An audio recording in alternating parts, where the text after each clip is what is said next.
Hello friends, आज का हमारा टॉपिक है fluid friction. So what are fluids? Fluids क्या होता है?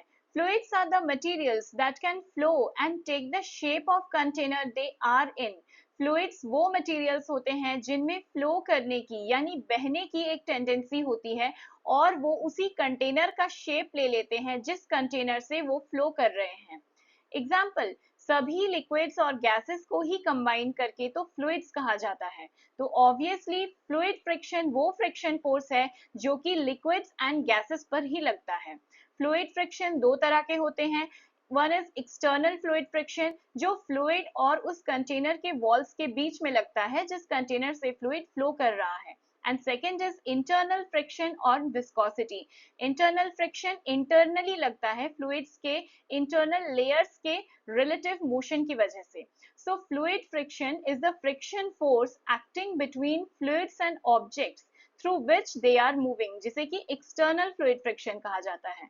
और between the layers of fluid when they move relative to each other, जिसे कि internal fluid friction कहा जाता है।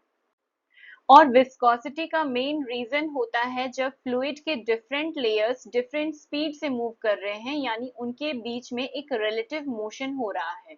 और इस विस्कस फोर्स की जो वैल्यू होती है वो है F is equal to eta A dv dx, जहां ईटा होता है coefficient of viscosity of fluid, A है area of layers of fluid and dv dx is the velocity gradient.